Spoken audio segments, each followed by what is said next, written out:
ఇక చూసారా ఈరోజు పాలకూర పప్పు ఫంక్షన్లలో ఎలా చేస్తారో ఆ పద్ధతిలో ఈరోజు మనం కర్రీ చేసుకోబోతున్నాము. చాలా సూపర్గా ఉంటుందండి, చాలా బాగుంటుంది. పెసరపప్పుతో చేస్తున్నాను. పెసరపప్పుతో గ్రీన్ కలర్ లో ఉండే పప్పు ఈరోజు మనం చేయబోతున్నాం. నమస్తే అండి, నేను మీ Jyotsna. Welcome to my channel housewife kitchen creatives easy recipes అండి. మన ఛానల్లో అన్ని ఈజీ సింపుల్ రెసిపీస్ ఉంటాయి.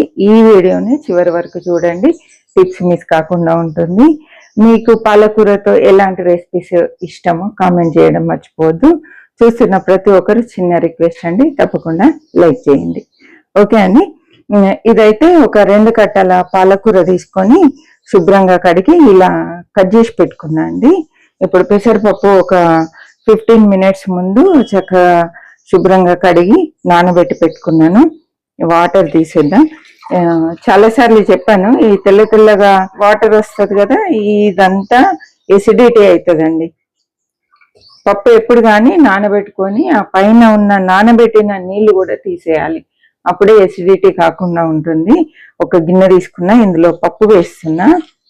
ఒక చిన్న టీ గ్లాసెడ్ పప్పు అండి ఇది. చూపిస్తాను, గ్లాస్ కూడా మీకు చూపిస్తా ఏ గ్లాస్తో పప్పు తీసుకున్నానని. ఈ టీ గ్లాస్తో ఒక గ్లాస్ పెసరపప్పు తీసుకున్నాను. చక్కగా మంచిగా నానే వరకు నానబెట్టానండి. కొంచెము ఎక్కువ టైం నానబెట్టుకుంటే త్వరగా ఉడికిపోతుంది, ఎందుకంటే ఇప్పుడు మనం ఇది కుక్కర్లో వేయట్లేదు కాబట్టి మంచిగా నానబెట్టుకోవాలి. నానడం వల్ల ఎసిడిటీ కూడా కాకుండా ఉంటుంది అని చెప్పాను కదా, అందుకని మంచిగా నానబెట్టుకోవాలి.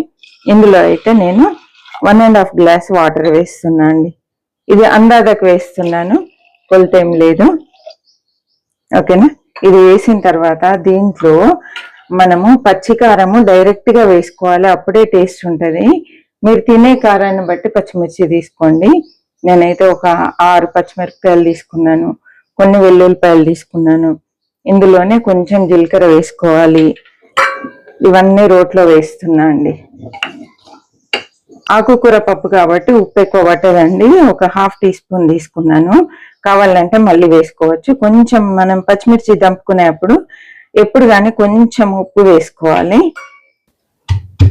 ఇదంతా కచ్చపచ్చగా దంపి పప్పులో వేసుకోవాలండి. వేసిన తర్వాత ఆకుకూర వేసుకోవాలి. ఇక్కడ చిన్న క్లిప్ మిస్ అయింది.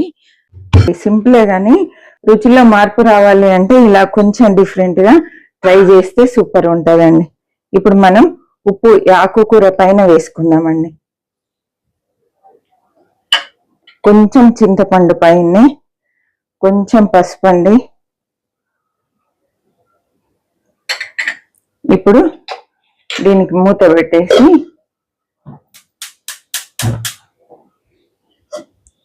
మీడియం ఫ్లేమ్ లో పెట్టి పప్పు ఉడికే వరకు మధ్య మధ్యలో కలుపుతూ ఉడికించుకోవాలి. ఇప్పుడు పప్పు పైన ఆకెందుకు వేసామంటే పప్పు మంచిగా ఈక్వల్ గా వేడయ్యే విధంగా ఆకు పైన వేసాం.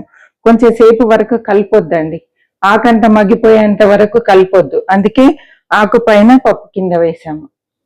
నేను మళ్ళీ ఇది కలిపే అప్పుడు చూపిస్తాను. మీడియం ఫ్లేమ్ లో పెట్టాను. ఇప్పుడు చూద్దామండి. ఇగో పప్పు మంచిగా పొంగు రావడం స్టార్ట్ అయింది, చూడండి. ఇగో చూడండి, పప్పు అడుగునుంది. ఇప్పుడు కొంచెం ఇలా అనేసి పూర్తిగా స్టవ్ తగ్గించేసి మూత కొంచెం గ్యాప్ ఇచ్చి పెట్టాలండి. ఈ చింతపండు మాత్రం లోపల పోనీయొద్దు, పైనే ఉంచాలి. చింతపండు లోపలికి వెళ్తే సరిగా ఉడకదు, అందుకనే అండి. చూద్దామండి. చూడండి, నేను స్టార్టింగ్కి వెళ్ళి కలపలేదు, మీకు చూపించకుండా కలపడం కానీ మూత తీయడం కానీ చేయలే అండి. ఎంత మంచిగా పప్పు ఉడికిపోయింది చూసారా. చింతపండు కూడా మెత్తగా అయిపోయింది. ఇలా కొంచెం పప్పు గుత్తితో కానీ గరిటెతో కానీ మెత్తగా వేసుకున్నాడే సూపర్ గా ఉడికిపోయిందండి. మనకు పప్పు ఎలా ఉండాలనేది మనం డిసైడ్ చేసుకొని వాటర్ అవసరం ఉంటే కొన్ని వాటర్ వేసుకోవాలండి, లేదు అంటే చిక్కగా ఉంచుకోవాలి. నేనైతే కొన్ని వేస్తున్నా, కొన్ని వాటర్ వేసేసి కలుపుకుందాం ఒకసారి.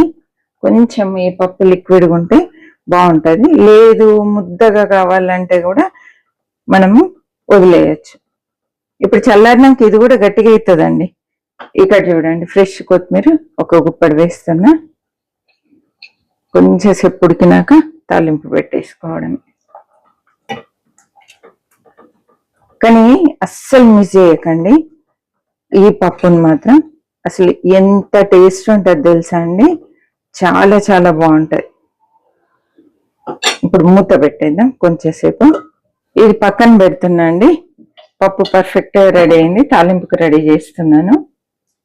ఆయిల్ వేస్తున్నా అండి. 1.5 టేబుల్ స్పూన్ ఆయిల్ వేసాను. నూనె వేడైందండి. ఒక ఎండుమిరపకాయ, కొన్ని ఆవాలు, కొంచెం జీలకర్ర ఆయిల్లో వేసేసాను. ఈ తాలింపు తోటి ఇంకా రుచి పెరుగుతుందండి. నెయ్యి తాలింపు కూడా వేసుకోవచ్చు, సూపర్ ఉంటుందండి నెయ్యితో తాలింపు వేస్తే.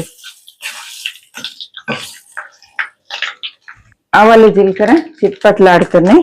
కొంచెం కరివేపాకు, వెల్లుల్లిపాయలు పచ్చపచ్చ దంపి వేస్తున్నాను. కొంచెం చిటికెడు పసుపు. దీంట్లో కొంచెం ఆయిల్ ఎక్కువ వేసుకుంటే బాగుంటుంది. తాలింపులో కొంచెం ఆయిల్ ఎక్కువ వేసాను.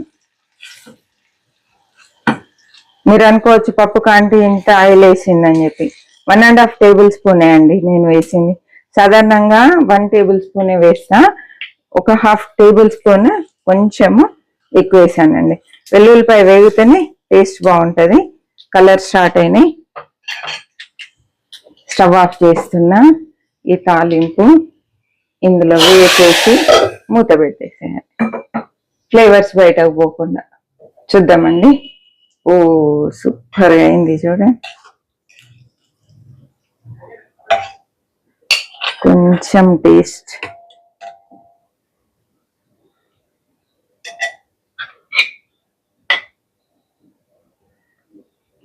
నాకైతే చాలా చాలా ఇష్టం అండి.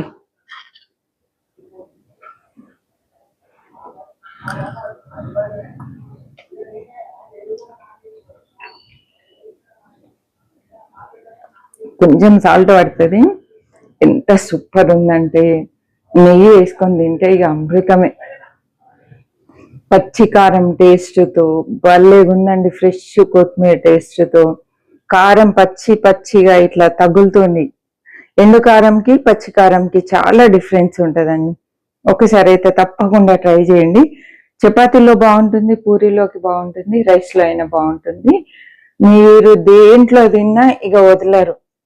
ఇంట్లో అందరు అడుగుతారు ఈ ఆకుకూర పప్పు ఎలా చేసావని. అంత బాగుంటుంది. తప్పకుండా ట్రై చేసి ఒకసారి తిని కామెంట్ చేయండి. చూస్తున్న ప్రతి ఒక్కరు లైక్ చేయడం మర్చిపోవద్దండి. మరి ఒక మంచి రెసిపీతో మళ్ళీ కలుద్దాం. అప్పటి వరకు సెలవు అండి. చివరి వరకు చూసినందుకు థ్యాంక్ యూ సో మచ్ అండి.